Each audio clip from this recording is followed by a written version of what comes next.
Welcome to our nation state dialogue series राष्ट्र राज्य संवाद श्रृंखला में आपका स्वागत है. 欢迎收看民族国家对话系列. I'm Dr. Geeta Kochar, moderator for today's discussion. Today it's our pleasure and privilege to have with us Ambassador Sharat Sabarwal. Ambassador Sabarwal is a civil servant and career diplomat. He joined the Indian Foreign Service in 1975 and holds a postgraduate degree in political science. He speaks English, French, Hindi, Urdu, and Punjabi. He was the director and joint secretary in the Ministry of External Affairs in New Delhi from 1990 to 1995 and has served as the deputy permanent representative of India to the United Nations in Geneva from 1999 to 2002. He was ambassador to Uzbekistan, Madagascar, France, and Mauritius. He was also the Deputy High Commissioner to Pakistan from 1995 to 1999 and was the Additional Secretary General in the Ministry of External Affairs from September 2005 to March 2009 and was the High Commissioner of India to Pakistan from April 2009 to June 2013, after which he has served as a member of Central Information Commission from November 2013 to September 2017 and is also a distinguished visiting fellow at the Ananta Centre. Very warm welcome to you, sir, on our channel, Nation State Dialogue Series. Thank you. Let me begin this discussion by, asking you a very broad question about introducing your book, the idea, the drivers for the book, the challenges you faced in writing the book, because you have served in Pakistan and, being on a position in the ambassador and then writing a book on Pakistan, there are certain, sensitive issues which you cannot disclose in the book. So how did you, cope up with all of that? Well, as we all know, India and Pakistan started from a common base in 1947.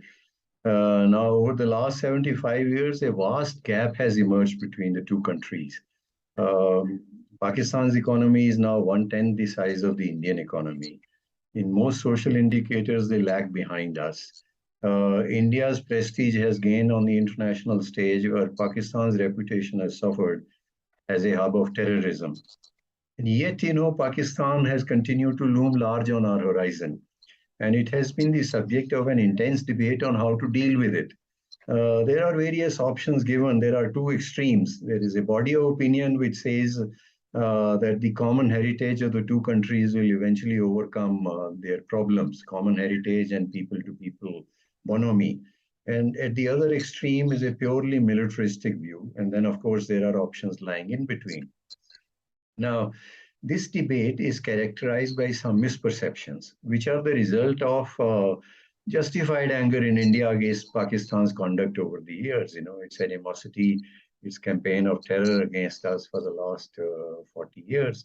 And if I may say so, the circumstances of creation of Pakistan in 1947 also continue to cast a shadow over this relationship. So I thought of writing a book in which I would look at the ground reality objectively, try and address some of those misperceptions, and then suggest a way forward. Now, this book is divided into two parts. Part one, I deal with the nature of the Pakistani state and how it impacts the India-Pakistan relationship. And my conclusion is that Pakistan is not about to break up. It's not a failed state, but it's a highly dysfunctional state, primarily because of A, civil-military imbalance, B, rampant religious extremism, C, ethnic fault lines, and D, Pakistan's tendency all along its history to live far beyond its means, which it continues to do. And it is also my conclusion that this dysfunction is not going to resolve itself anytime soon, because the factors underlying it are immutable in the foreseeable future. In part two, I examine some key issues of this relationship, the policy options available to India, their potential and their limitations, and then suggest how we can proceed further. And let me say this at the beginning, that it's not an ambassador's diary. It's not written that way. It's a thematic book, as you might have seen.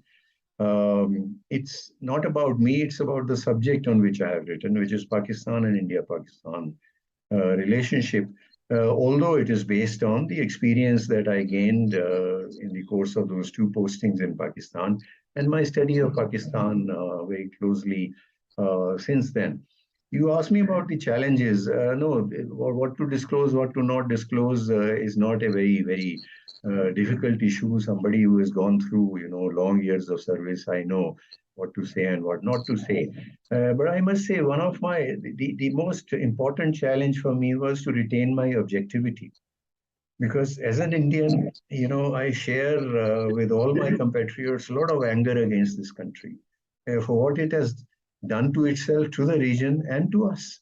It's a single-minded hostility that they have pursued. But the challenge for me was to retain objectivity in the midst of that feeling that every Indian has. Because it is my belief that it is better to recognize the ground realities rather than live with false assumptions, especially in a fraught relationship like this. You will see that some of the conclusions that I have drawn are counterintuitive to the Indian mind. But as I said, it's better to recognize those realities. And I think I was able to overcome that challenge substantially. Yes, I mean, this is a really good contribution considering that we really don't have that many Pakistan scholars. There is no dedicated center or university or institute which is really focused on Pakistan. And we really, in some ways, there is a biased opinion or maybe it's a tainted opinion, I mean, we really need to look beyond, whatever is being created as a narrative for us. And for the years, we have certain kinds of narratives and, the objectivity really lacks. And I really appreciate you for that wonderful work that you have done. But, one of the things which is, of course, well known also, but specifically mentioned in your book is that dealing with Pakistan is like games of snakes and ladders. The increments that you make in, trying to resolve the issues, to have some cooperation, to have some understanding with the Pakistan, it's completely destroyed by the Pakistani security agencies and terror proxies. So, and everyone knows about this, that since partition, India and Pakistan have never been into a normal kind of a relationship, a state-to-state kind of a dealing. There's always been ups and downs. Every time we are trying to, get into the conclusion of resolving all issues, the issues crop up more, complicated. So with cross-border terrorism, things have only become, more complex for us. I mean, we are not able to talk to Pakistan in a very concrete manner. So do you see any long-term solutions, though you mentioned there is no silver bullet in that? But if there could be some solutions, then what are they and how do we proceed with that for our viewers to have a better understanding on that? And what are the options for India for that? Yeah. Look, the silver bullet is a simple and straightforward answer. Obviously, there is no silver bullet in such a complex relationship. There is a tendency in our strategic discourse to talk of this silver bullet or that. Somebody would say in a part of our discourse, for example, that Balakot, solved all our problems. And a segment of our discourse has said, use water as an instrument of coercion. That will bring Pakistan to its knees within 2 days. I have examined all that in great detail in my book. I won't go into that.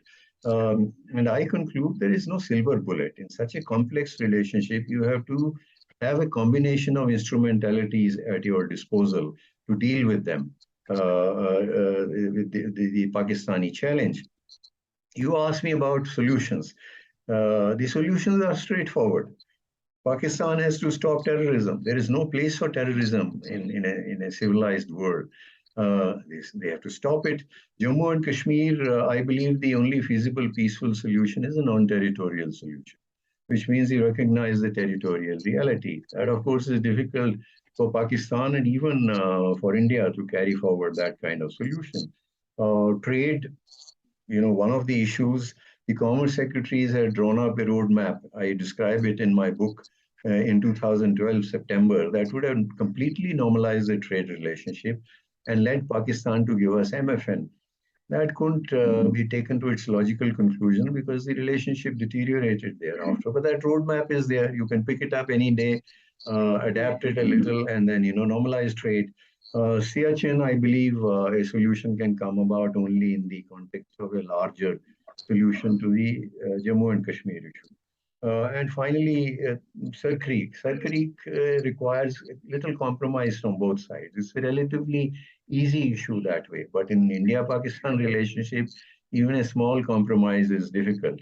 These are straightforward solutions. But as you and I can see, Pakistan is not going to carry them forward. Some of them are difficult even for us, given our constitution, the parliamentary resolution on, recovering the territory from the other side, the illegally occupied territory, etc. So there are various hurdles there. But what I conclude, a broad conclusion in my book is that you cannot normalize your relationship completely with a state which is dysfunctional and not normal, which is Pakistan, until Pakistan resolves its dysfunction.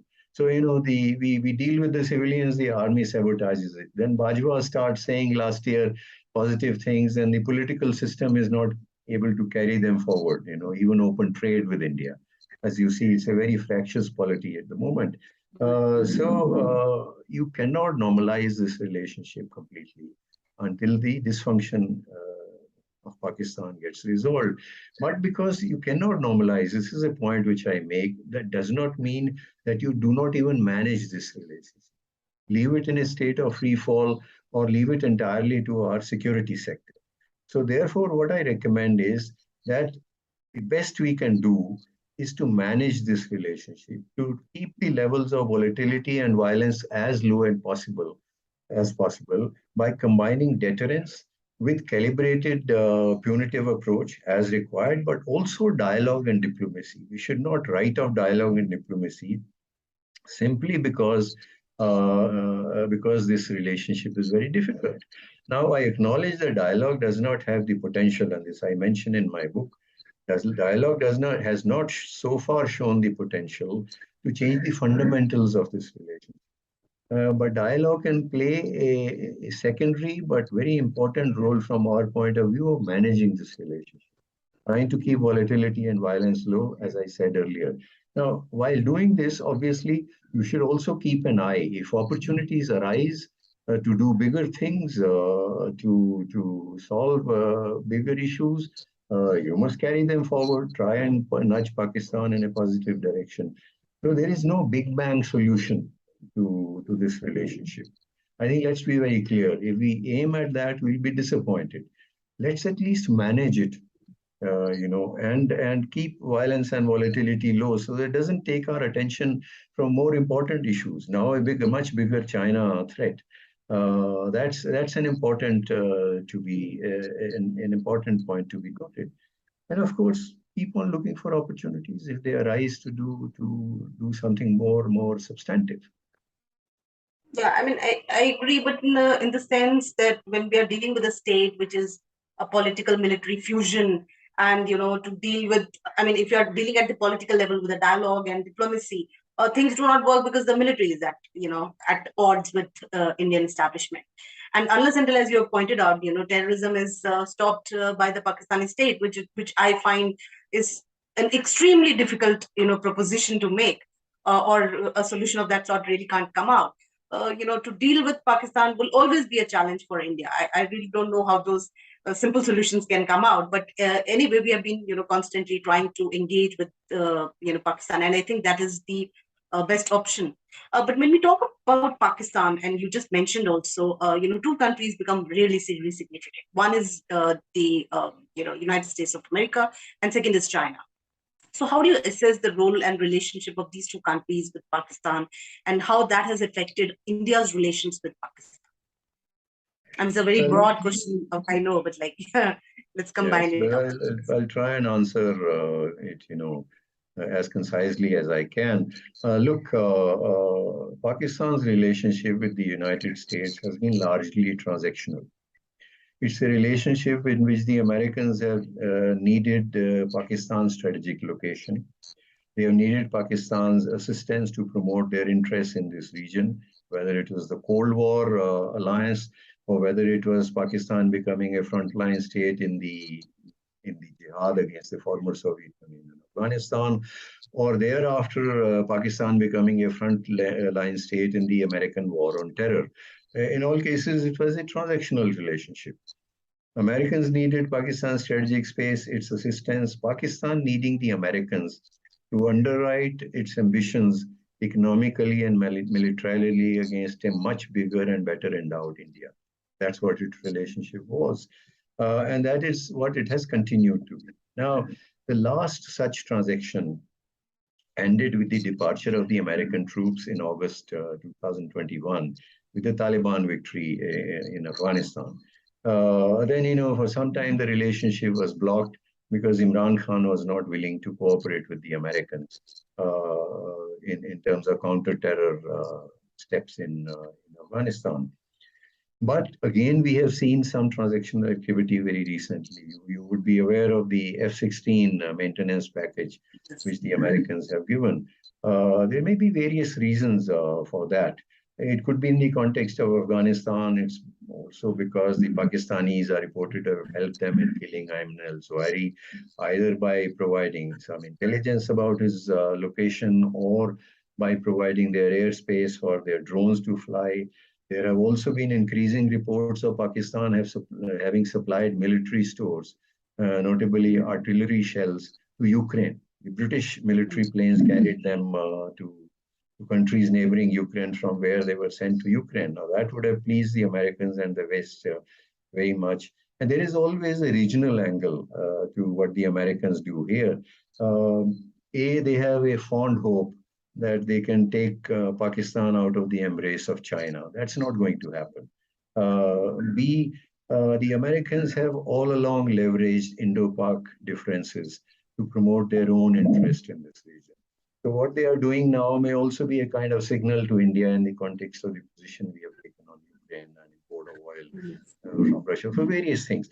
But the important point is that the Americans are not about to abandon Pakistan. It's a transactional relationship.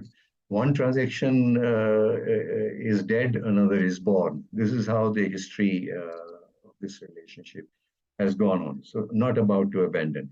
The China relationship has grown by leaps and bounds, especially after the CPEC investment.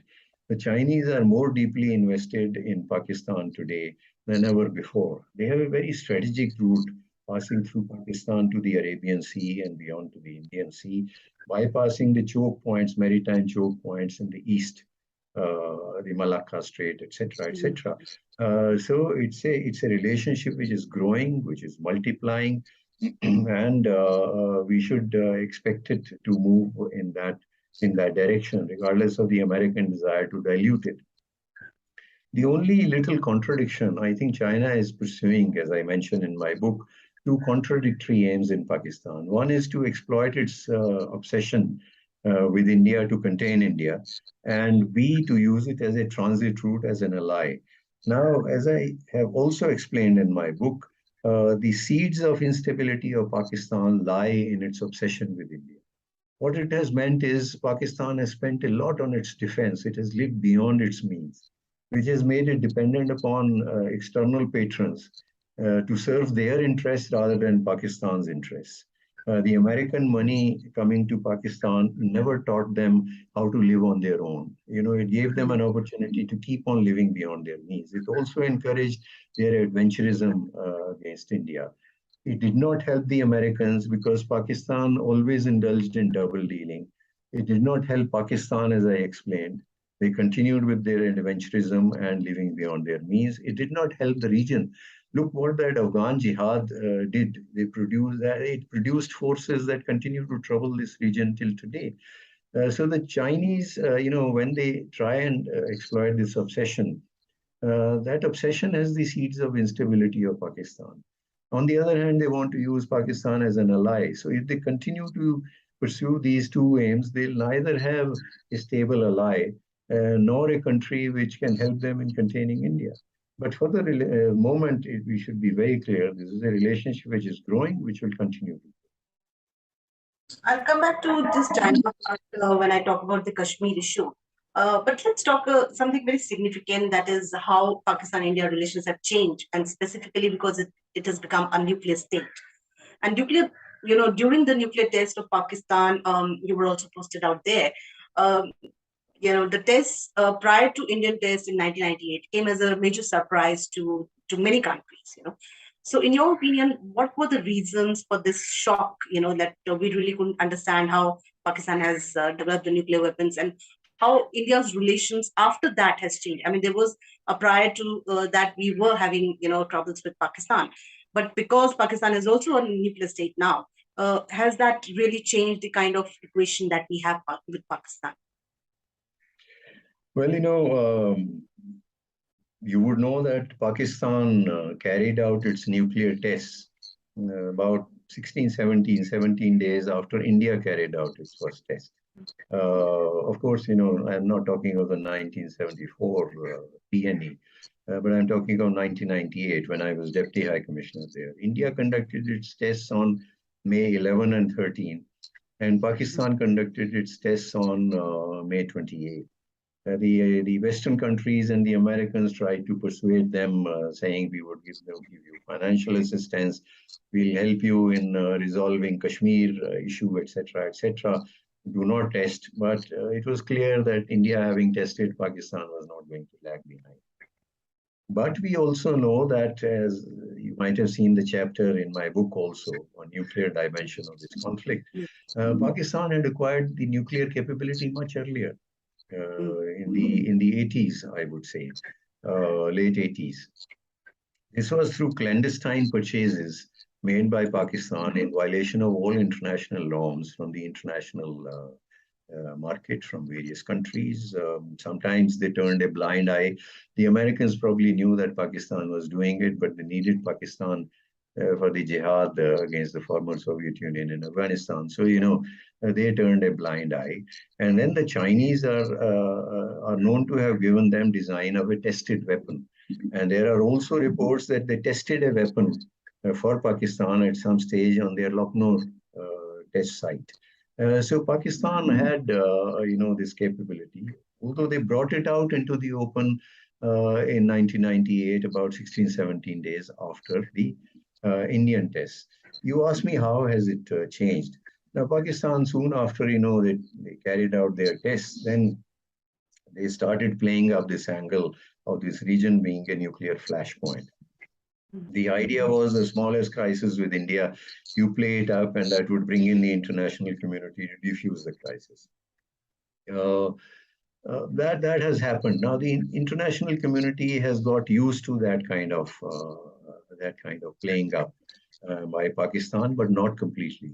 Still every time there is a conflict, there is tension between India and Pakistan. Concerns arise. Would it lead to something nuclear? As I have explained in my book, what change it has made for us is that, in my view, it has not completely eliminated the possibility of use of conventional military power by India against Pakistan. This was quite obvious from Kargil. We were able to use force to drive them out. From Balakot, we mounted a strike in Pakistan proper against a terror target. That was an important signal, at least. So it has not completely eliminated. What it has done is it has made extremely difficult for us to give a major blow to Pakistan through our conventional military power to secure an enduring change in its behavior. And this because of the apprehensions regarding such a conflict bringing into play the nuclear dimension, either by design or by accident. So that's one difference it has made. And so what I have said in my book also is that is why we cannot resolve this problem purely militarily. Military means are available to us. They can be used. Space is not eliminated. But if someone says that we can resolve this purely militarily, there are obvious hurdles and problems. But I mean, that question really comes when we talk about Kashmir. I mean, thinking that, Kashmir is a constant irritant in India and Pakistan relations. And especially after the abrogation of Article 370, Pakistan state has really intensified its opposition towards India. I mean, it has tried to rope in South Asian neighbors like Nepal. And we know a lot of things that are happening in Nepal, big ISI, all the networks that are there in Nepal. But it has also tried to garner support from the European nations. So how do you see, it in the sense that your assessment regarding the territory of POK? Because I don't think peacefully that can be resolved in any sense. And if we don't use military power, what are the options for India? And how would China be a factor? Because, some of the territory is already gifted to China by the Pakistanis. And even if it is a long time back history thing, But it for a present thing, it's a problem for us. And China definitely is going to be a factor, not just for the CPEC thing, where it is investing billions, but otherwise also, I mean, because of the territory itself, there would be a lot of complications. So how do you, talk about that as an issue? How do you see First, that? briefly, if I may cover the R370 move, Pakistan tried to exploit it to play up the issue at the international stage. And I would say they had very, very limited success, barring a Right. few countries, notably China, then Turkey and Malaysia under Mahathir. Uh, nobody really raised a voice against that move per se. There were some concerns expressed about the restrictions that we had imposed, etc., but not against India's 370 move. Three times, China engineered a closed-door discussion in the UN Security Council. But there was no outcome because of opposition of other countries. Even the OIC statements, for a long time, were not strong enough to the liking of Pakistan. Pakistan tried to get a standalone meeting of OIC foreign ministers on the issue of Kashmir, but it didn't get much traction on that from Saudi Arabia and some other countries. So it was unable to hold a standalone. Now, that having faced that situation, since Pakistan did not have an effective answer to the Indian move, they took some steps which were short-sighted from their point of view. They suspended trade. Now that hurts Pakistan more than it hurts India. I have explained that in my book. Then they also asked India to withdraw its move, August 5, 2019 move. Now, no Indian government is going to withdraw it, especially in response to a demand by Pakistan. That is quite clear. So by making that demand, Pakistan painted itself into a very tight corner. And that situation continues. They are unable to climb down because of their fractious political atmosphere. If, for example, Shahbaz Sharif tries to do something, Imran Khan is going to describe it as a sellout. This situation will continue maybe until after their elections with the appointment of new chief of army staff. There may be some climb down at some stage, but that's the situation today. So now, recovering our illegally occupied territory. As you know, this territory which Pakistan names within quotes AJK is a very small part of our occupied territory. A much bigger part of our occupied territory has been constituted by Pakistan under the name, the so-called Gilgit-Baltistan, within quotes again. That is a much larger territory, strategically more important. China's access to Pakistan, China's access eventually to Pakistan's coast on the Arabian Sea, very rich in minerals, where the Chinese are investing increasingly now, very rich in hydroelectric potential every way. That's a much more critical area. If we try and recover this, so Pakistan is not going to hand over these areas to us on a platter. That's obvious. If we try to recover these areas militarily, that would mean a conflict with very human, military conflict, with very human, high human and economic costs, in which China may also get involved. I have mentioned this in my book. There has been agitation in both these areas from time to time against malgovernance, against, in some cases, to get more substantive, position of their own within the Pakistani setup, especially Gilgit-Baltistan. There has been a push to give them the status of a regular province of Pakistan. There has also been agitation in Gilgit-Baltistan because of the apprehensions of the Shia community that the Pakistani authorities had tried to change the demography of the region. There have been terror attacks, but what we haven't seen is a groundswell in these territories to leave Pakistan and to join India. So again, it brings us back to a military conflict, which will be very, very costly. The only other theoretical scenario that I can envisage is that Pakistan collapses at some stage.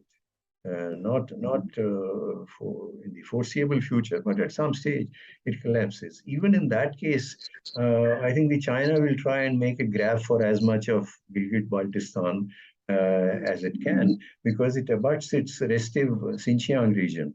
and they wouldn't like to leave this territory in the hands of India or in a state of turmoil. So either way, it's not going to be an easy task to recover this territory, if that is our aim. We must keep that in mind. I mean, some of these, propositions have been made that even if you're talking about these agitations and protests,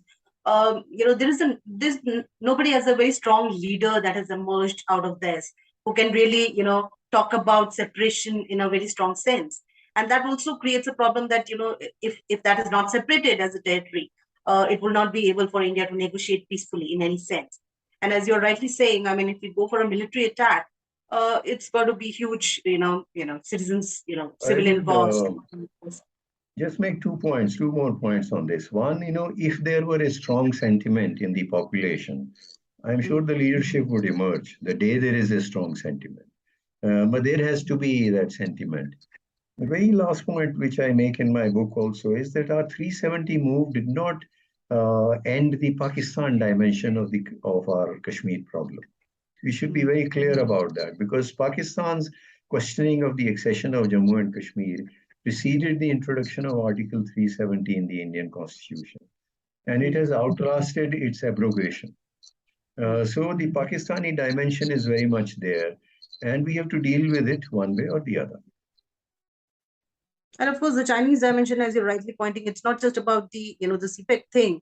It's also about the territory. I mean, Wangi just made the statement, during his visit about the Kashmir. Besides, otherwise also when President Xi Jinping last visited India, before that, Pakistani Prime Minister Imran Khan was there in China, and again they were talking about Kashmir. So it's a very clear proposition that China is going to be a main actor to support or maybe to instigate Pakistan in all senses about whatever happens in Kashmir. Probably it also hinders about China's larger interest in the region. But having said that, I mean, there is one thing which we were always proposing, or there was a very strong driver, which was the making of the SAARC. And we wanted a South Asian understanding about the states where we can have good trade and good cooperation. But all the time, Pakistan was the hindrance. How do you see India's presidency of Shanghai Cooperation Organization and G20 just going to come up is going to impact India-Pakistan relations if it does, and especially considering that SAARC has been defunct because of the tensions that were there between India and Pakistan. Nepal has been constantly telling during his presidency, why don't we revive the SAARC thing? And we couldn't do that because of the terrorism that was there by the Pakistanis and all of that issues. So do you think there would be some changes now, or it's going to be again the same problems cropping up in these institutions? Well, as I was explaining earlier, G20 I don't think will make any direct impact on this relationship, except that it will add to India's prestige a little more, and that gap that I was explaining earlier in my answers would grow a little more. The SCO also is no substitute for SAARC. Pakistan has been, in the SCO with us. They have been signing declarations of SCO against terrorism, etc., yet perpetrating terrorism against us. When the summit takes place, we'll have to see what stand Pakistan takes. There have been noises there that would they attend, would they not attend?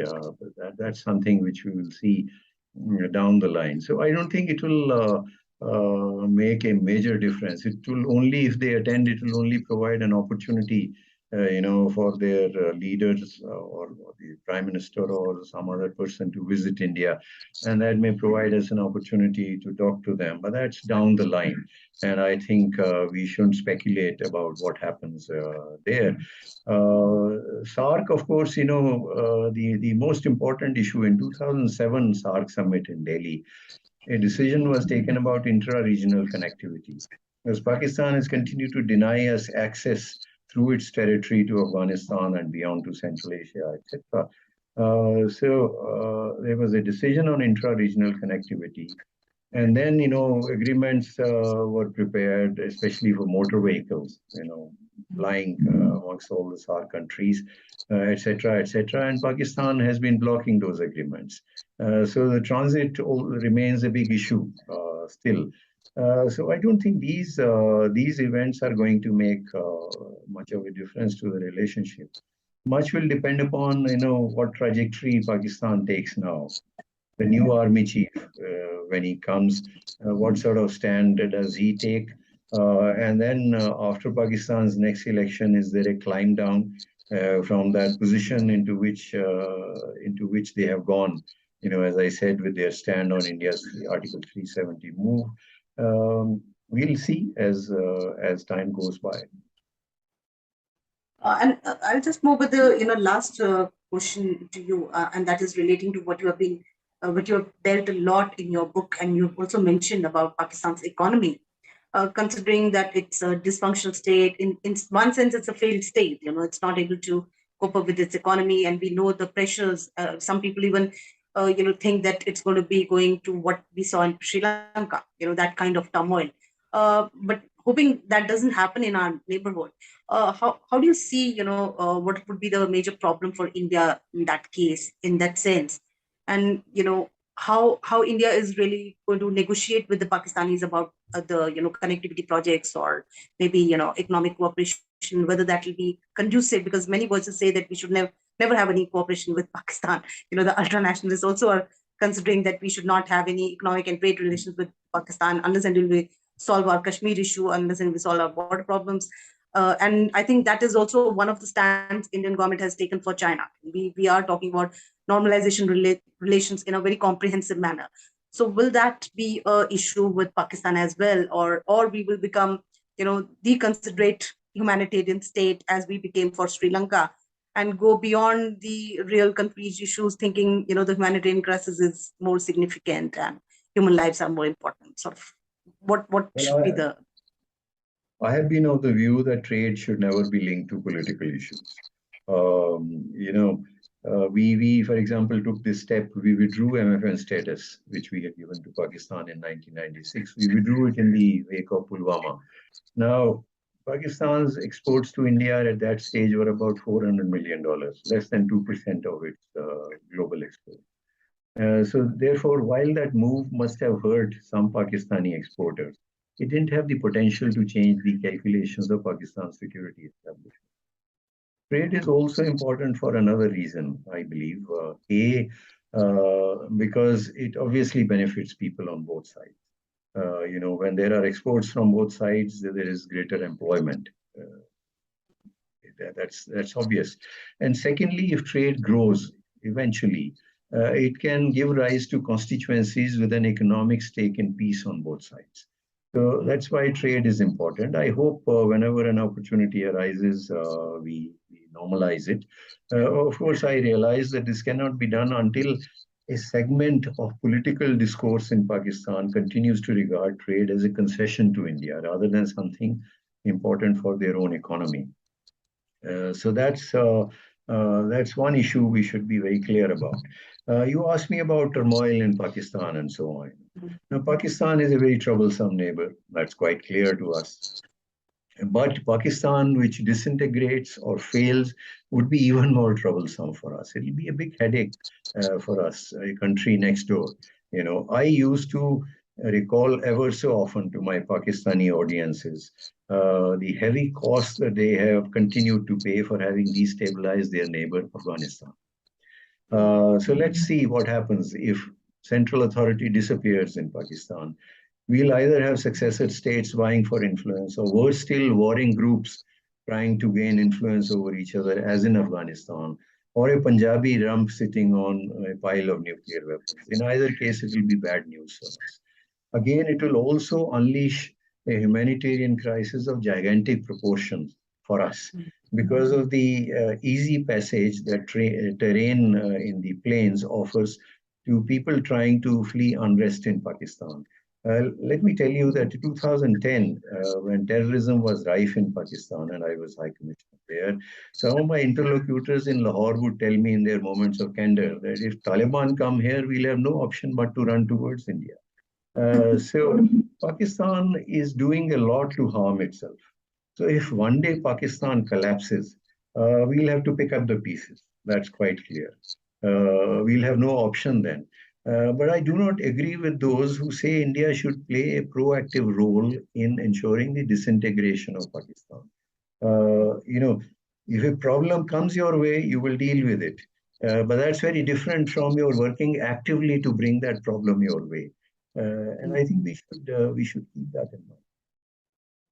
Yeah, thank you very much. I mean, it was interesting talking to you, a pleasure listening to you. I mean, I would have continued with this discussion. There's a lot we really need to know about Pakistan from different perspectives, much more objectively, to understand Pakistan rather than just talking about, okay, there is terrorism and we are dealing with terrorism. There is a problem with Pakistan and things like that.